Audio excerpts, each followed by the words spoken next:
Assalamualaikum sahabat perempuan MUI TV. Ketemu lagi dengan saya di Ruang Hati. Sebuah ruang untuk ngobrolin berbagai problematika perempuan, remaja, dan keluarga. Apa kabar puasanya? Gimana? Udah siap-siap mau lebaran? Kalau lebaran, ngomongin lebaran nih, di Indonesia beda dengan negara-negara lain. Kalau teman-teman tahu, bahkan di Saudi Arabia dan di negara-negara Timur Tengah lainnya, itu kebiasaan mereka tuh setelah sholat Id, itu pulang ke rumah dan tidur. Nebus tidur-tidur yang tertunda katanya. Tapi kalau di Indonesia, setelah sholat Id, wah, berbagai macam kegiatan. Dan kita penasaran kan, sebenarnya dari Sabang sampai Merauke, apa aja sih cara atau lebaran ala-ala setiap daerah? Bersama saya sudah ada Dr. Hajah Gevarina Johan MA. Apa kabar Ibu? Alhamdulillah baik. Alhamdulillah. Terima kasih sudah hadir di Ruang Hati. Sama-sama. Oke, beliau ini adalah Sekretaris Komisi Perempuan, Remaja, dan Keluarga Majelis Ulama Indonesia, sekaligus juga dosen Fakultas Ilmu Sosial dan Politik UIN Jakarta. Betul ya, Bu? Betul. Ibu, kita mau ngomongin lebaran nih, kan udah dikit lagi lebaran. Ibu udah siap-siap belum nih mau lebaran? Wah, udah. Udah. Bu, boleh tahu nggak sih Ibu asalnya dari daerah mana? Saya lahir di Palembang. Oh, orang Palembang. Tapi saya sempat besar di Kalimantan Barat di Pontianak. Masya Allah. Nah, kalau gitu boleh nggak Bu cerita sedikit tradisi di daerah Ibu dan juga di Kalimantan Barat? Apa yang unik barangkali sahabat MUI TV belum tahu nih? Ya, saya pikir hampir sama ya. Kalau di di Palembang itu kan terbentang sungai juga. Oke. Sungai Musi. Nah, di Pontianak itu juga ada sungai Kapuas namanya. Dan itu menjadi tempat yang paling dijadikan sentral, termasuk ketika suasana lebaran itu hampir semua itu seolah-olah kegiatan tuh berpusat di tepi sungai, begitu. Nah, yang lain-lain tentu saja ya hampir sama ya di daerah-daerah di seluruh Indonesia itu hampir sama. Nah, yang paling unik di Kalimantan Barat itu di Pontianak itu lebaran itu seolah-olah sebulan penuh.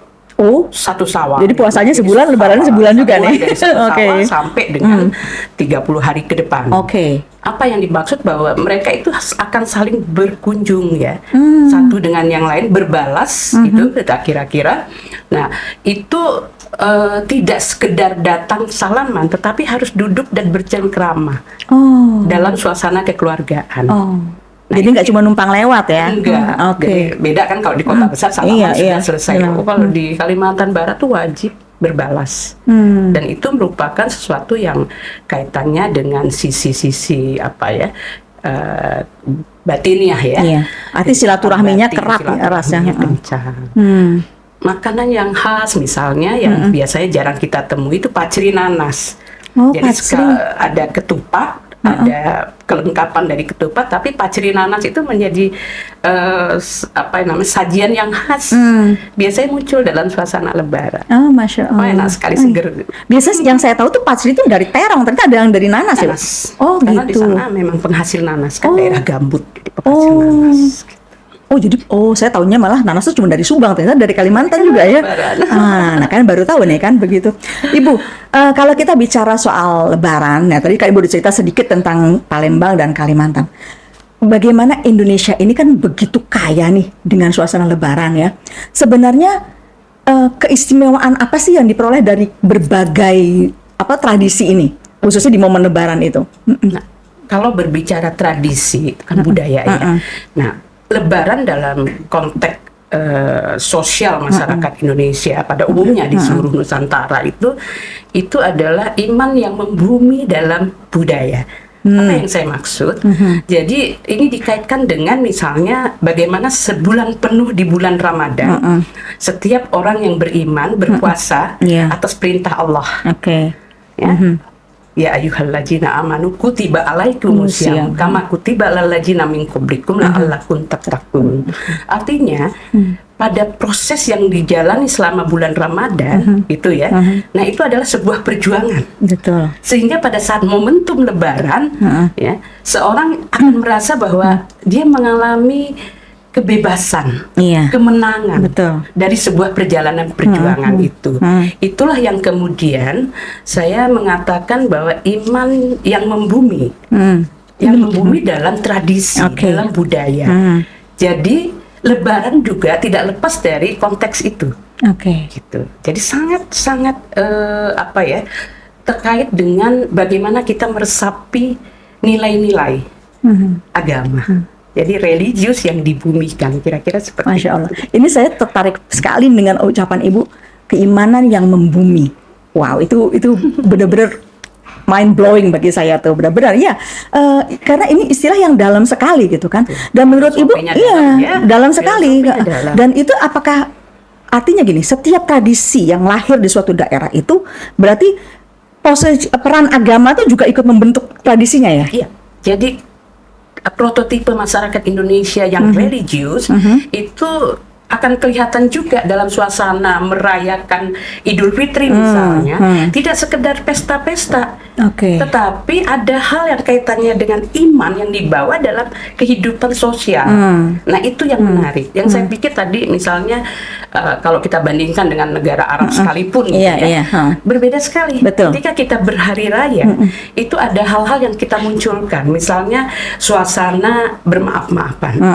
Itu kan melepaskan diri Iya. dari hal-hal yang kemudian kita menjadi lebih bersih. Betul. Gitu kan. Nah, kalau kita kaitkan dengan nilai, tentu saja ini kaitannya dengan ya perintah agama tadi gitu Betul, kan. betul. Nah, bukan sekedar kita lepas dari suasana perjuangan di bulan Ramadan, tetapi kita menghadapi juga suasana yang lain.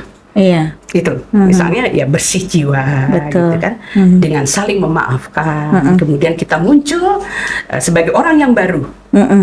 Nah, itu kan nggak terfikirkan oleh Betul. kita bahwa Betul. ada landasan filosofi yang sangat dalam yang berangkat dari nilai-nilai agama. Iya, iya. Tapi menurut Ibu, dengan zaman digital sekarang ini ya, tradisi-tradisi itu mulai memudar nggak sih, Bu? Seperti gini, contohnya tadi kan kita salut sekali dengan orang-orang di Kalimantan yang Ibu bilang sampai apa tuh saling datang sampai sebulanan gitu ya. Nah sekarang kan kalau zaman sekarang itu, terutama di kota-kota besar kan WhatsApp, Iya, betul. nggak datang lagi. Itu gimana tuh?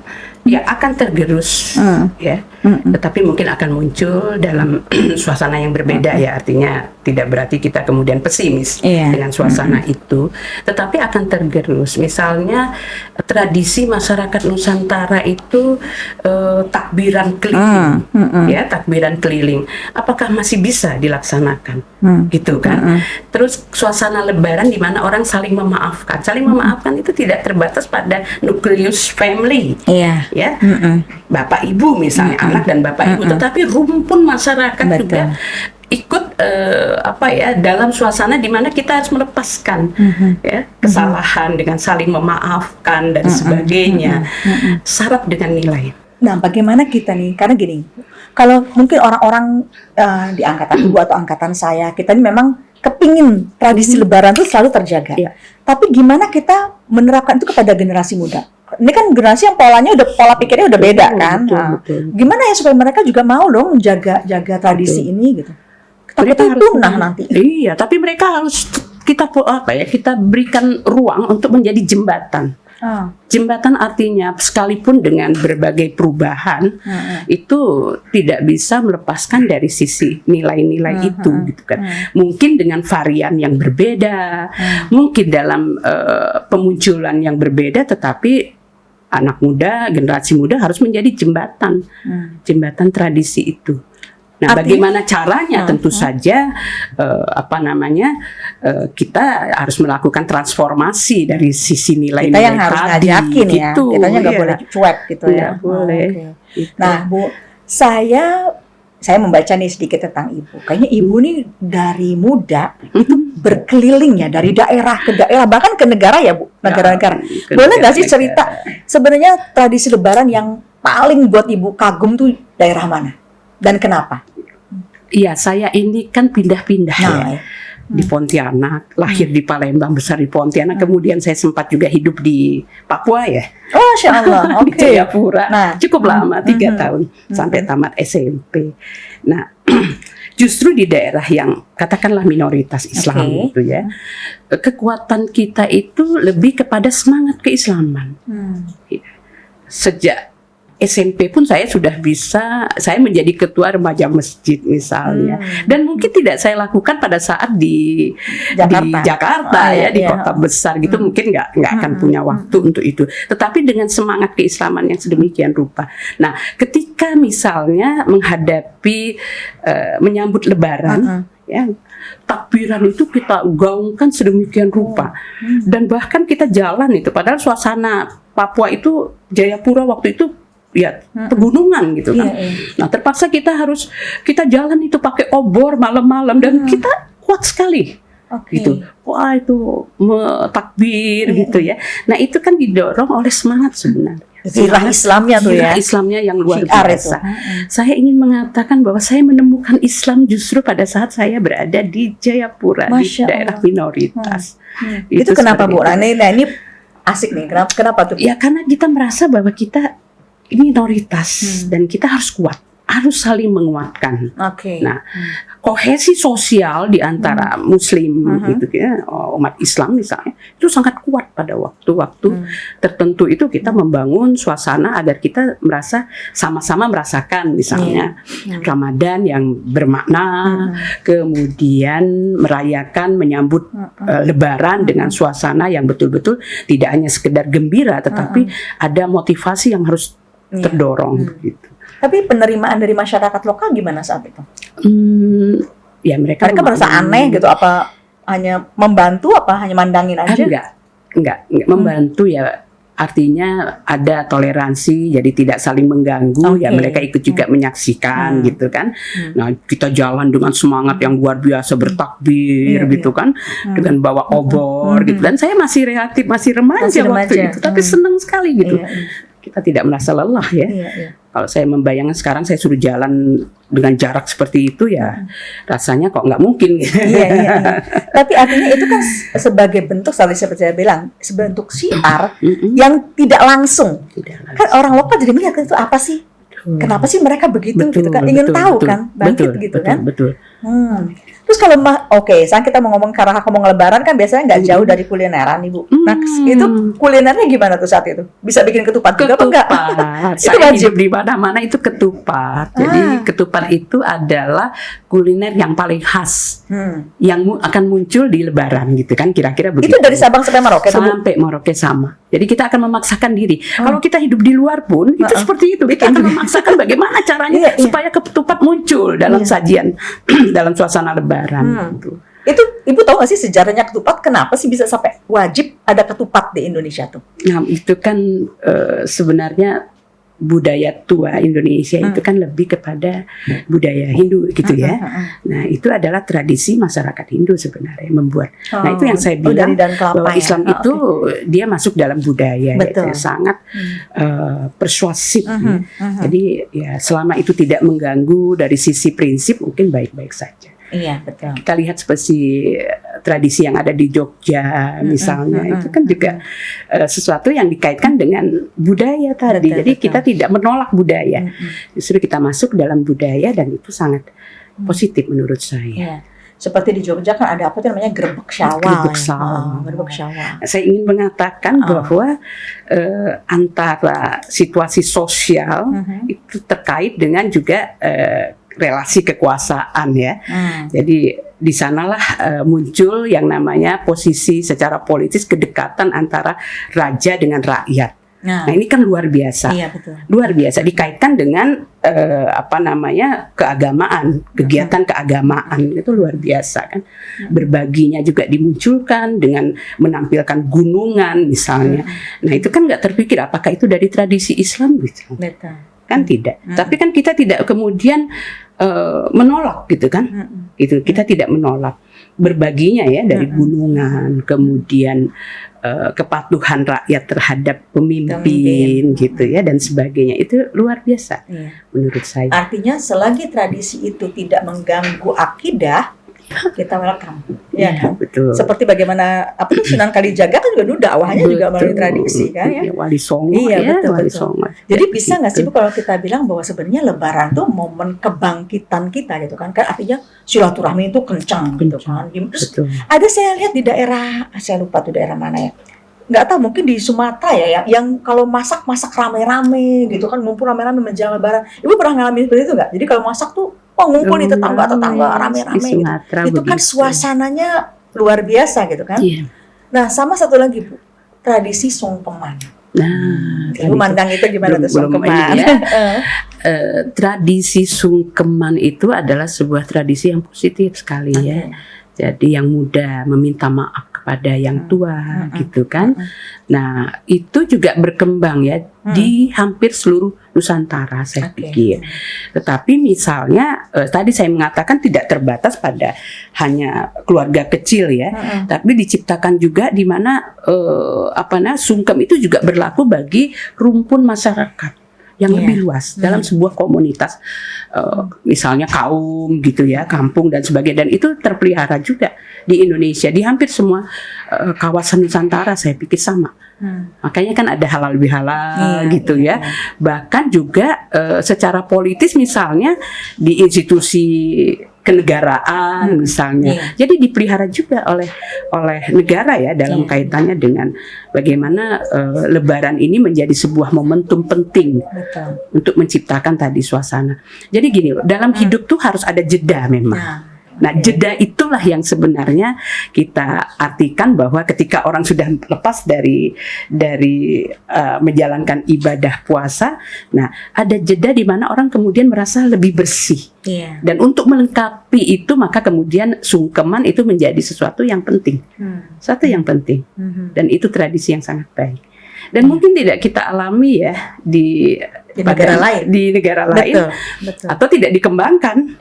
Nah, inilah yang saya bilang iman yang membumi ini gitu. Jadi dia terimplementasi dalam berbagai aktivitas yang seluruhnya itu positif dalam sebuah bungkus budaya.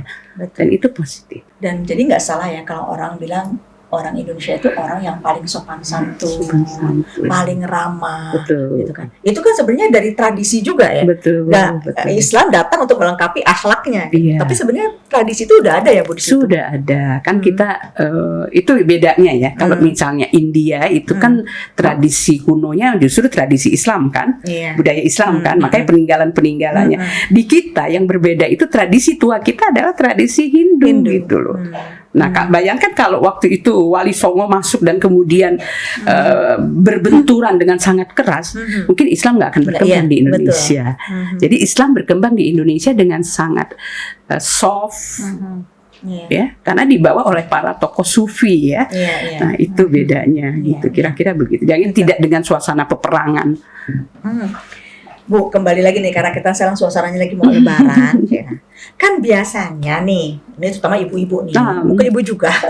Kalau kita Lebaran itu kan kalau nggak ada kue kering satu meja, itu rasanya Lebarannya kurang komplit, betul nggak sih? Betul. Sepengetahuan ibu nih yang sering keliling dari daerah ke daerah, ada nggak kue khas yang daerah ini ada, daerah ini nggak ada? Gitu. Jadi kita kayaknya kalau Lebaran nggak ada kue ini nggak komplit Lebarannya, harus ada. Ada nggak? Ada. Palembang misalnya itu ada kue 24 jam. Waduh, kebayang nggak itu bikinnya berapa lama? 24 jam. Membikinnya 24 jam. Dan kalau itu itu delicious ya. Tidak hanya enak. Kayak apa tuh kue yang bisa digambarin nggak bentuknya? Kayak lapis legit ya. Lapis legit, tapi lapis legit itu lebih legit mungkin gitu ya. Kalau kita bilang tadi saya bilang delicious banget ya, lezat gitu ya. Tidak hanya sekedar enak gitu kan. Manis itu kan enak, tetapi ini lezat sekali. Karena prosesnya gurih banget. Karena prosesnya dan bahannya dengan sekian telur misalnya. Saya nggak pernah ngitung ya, tapi nggak ngebayangin. Dan itu dikerjakan dengan sangat apik. Nah, kebayang nggak di meja disuguhkan kue seperti itu, gitu kan kira-kira. Tadi ya kalau saya bilang di Pontianak misalnya pacri nanas. Dan misalnya kalau di Pontianak itu kita datang itu tidak boleh tidak makan. Harus makan. Berarti ya kita puasa udah ngurangin berat badan Lebaran. Bakal itu ya. Naik 5 kilo nih. Iya, kalau tidak makan itu ya berbenturan lagi dengan tradisi, mereka akan tersinggung gitu. Jadi biarpun sedikit kita harus makan, menikmati gitu. Dan melihat kue-kuenya. Makanya ya mohon maaf kadang-kadang mereka berlomba juga untuk memperlihatkan bahwa mereka punya sekian banyak kue. Gitu kan, kue keringnya itu bertoples-toples gitu ya. Aduh, Kalau kita kan di Jakarta, di kota besar ini udah ada sekedarnya udah cukup. Enggak, jadi betul-betul di meja itu kita bisa lihat, oh di rumah saudara-saudara, misalnya di rumah keluarga, di rumah tetangga itu berapa kuenya. Itu berapa. Itu menunjukkan kemakmuran nggak sih, Bu? Salah satunya, dan lebih kepada bahwa mereka pintar bikin kue. Oh, itu harus bikin sendiri, nggak ada yang beli barangkali. Iya. Kalau kita kan udah beli Wah, aja ya. Kalau di kampung-kampung itu kita sibuk Bikin dengan ya? membuat kue gitu. Makanya ibu-ibu misalnya menjelang Lebaran itu udah nggak punya waktu. Iya. Tarawihnya udah ditinggal kali, Bu ya? Karena bikin kue. Kalau ibu-ibu kan tarawih bisa. Iya, setiap betul, jam betul, ya. betul. Jadi tidak lagi ke masjid. Makanya masjid mulai kosong gitu, Iya, mulai betul. mulai berkurang gitu ya. Ya, ibu-ibu sudah, saya pikir ibu-ibu udah nggak Nggak fokus deh tuh udah ya nggak ke ibadahnya. fokus ke masjid, bikin kue. Dan itu saya alami waktu masih kecil ya. Dulu waktu bikin kue sibuk, kue ini kue itu kok sampai berapa macam gitu. Tapi saya rasa ya, wallahu alam ya, saya bukan alim ulama, tapi mempersiapkan kegembiraan untuk hari raya itu juga ada pahalanya sendiri saya rasa. Pastinya. Jadi walaupun kita nih nggak taruh, tapi ada pahala kan. Ibu-ibu tuh benar-benar fokus benar untuk membahagiakan keluarganya kan. Iya, Dari betul. mulai baju sampai hordeng sampai segala macam. Kalau pahala kan innamal a'malu iya, binniyat. biniat, iya, Kalau benar. niatnya itu ya artinya niatnya itu betul-betul ibadah juga kan, Iya. kata ada nilai-nilai Benar. tadi kan, nilai-nilai religius, misalnya karena mau ibadah kepada Allah, ya pahala pasti Dapat juga ya. Iya, masya Allah, masya Allah. Jadi pengen buru-buru Lebaran saya, Bu. Tapi ada nggak sih, Ibu ini kan udah cerita tentang kue 24 jam. Ada lagi nggak makanan yang Ibu coba yang sampai sekarang nggak pernah dapetin lagi? Udah maksudnya kue-kue yang udah langka sekali. Apa selalu ada tuh kue? selalu ada. Selalu ada. Jadi Dan itu biasa hadirnya pas Lebaran. Lebaran. Hari penting. Hari penting ya. Jadi artinya memang Lebaran itu spesial sekali ya, Bu ya. Tapi memang macam-macam ya. Misalnya kalau di Jawa, kebetulan saya juga besan saya orang Jawa, saya ke Jawa. Dia tidak pada hari pertama Lebaran, tetapi ada Lebaran ketupat. Oh, yang ke hari ke-6 ya, Lebaran 6 hari itu ya. ke-6. Oke. Itu setiap rumah itu saling bertukar kiriman-kiriman makanan. Saya juga kaget juga gitu ya. Wah, ini masih terpelihara rupanya gitu. Jadi di rumah itu ketupat banyak gitu, di rumah besan saya ya, waktu keluarga saya gitu. Ketupat banyak, saya bingung. Oke, mereka juga ngantar ketupat ya kan, beda kan. Jadi ada suasana yang memang setiap daerah itu berbeda. Tetapi sama pada intinya adalah karena merayakan semangatnya adalah merayakan hari raya Idul Fitri. Dan mudah-mudahan sih artinya semangat kebersamaan itu nggak hanya di hari raya ya. Iya. Setelah hal selanjutnya tuh jangan luntur Jangan gitu kan. luntur. Tetapi itu yang saya maksud. Kita punya waktu untuk jeda. Oke. Jeda dalam arti sesudah itu ya, selain kita sudah membersihkan diri, kemudian melengkapi dengan saling memaafkan gitu kan. Nah, kita merasa bahwa kita lahir dalam keadaan bersih fitrah. Betul. Gitu ya. Dalam keadaan ya, kalau misalnya itu kan kullu mauludin yuladul ala fitrah. Bagaikan bayi itu lahir bagaikan kertas putih. Nah, kita ngebayangin nggak ketika kita masuk suasana Idul Fitri, kita merasa lebih bersih, kan? Gitu, kira-kira begitu. Jadi ada suasana religiusitas yang memang mendorong kita. Kira-kira begitu. Jadi artinya puasanya kita nih nggak sia-sia ya, Bu. Benar-benar terjaga sampai puncaknya di hari raya. Di hari raya, kemenangan kita di situ. Makanya kita rayakan dalam suasana hari raya tadi, gitu kan. Kira-kira begitu. Dan saya pikir perasaannya sama itu, secara batinnya gitu ya, batinnya masyarakat Indonesia saya pikir sama. Jadi tradisinya beda, tapi perasaannya tuh sama. Perasaannya sama. Gitu. Oke, Ibu, ada yang mau disampaikan mungkin untuk sahabat MUI TV? Menjelang Lebaran ini. Menjelang Lebaran, saya pikir sama ya, karena menjelang Lebaran pasti kita menghadapi puasa Ramadan. Mudah-mudahan kita melaksanakan puasa dengan baik, sehingga kita mengalami momentum yang kita namakan kemenangan, dan kita menyambut hari raya dengan suasana yang lebih ada suasana yang berubah. Betul. Nah, mudah-mudahan puasa kita menghasilkan sebuah reaksi kehidupan yang lebih baik gitu kan. Amin. Kira-kira begitu. Amin, insya Allah. Terima kasih banyak Ibu, luar biasa sekali. Sahabat perempuan Ruang Hati, apa yang paling saya berkesan dari percakapan kita bahwa dalam suasana momentum Lebaran, kita sebenarnya menyentuh suatu keimanan yang membumi. Tradisi kita dari Sabang sampai Merauke itu adalah wujud bagaimana keimanan kita membumi di bumi Nusantara ini. Dan setiap daerah memiliki ciri khasnya masing-masing, tapi semangatnya tetap sama. Dan menjelang hari kemenangan ini, kita harus pelihara apa yang kita peroleh di Ramadan jangan sampai hilang setelahnya. Saya Nutaila Anwar, minal aidin wal faizin. Kita ketemu lagi dari Ruang Hati yang selanjutnya. Assalamualaikum. Assalamualaikum warahmatullahi wabarakatuh.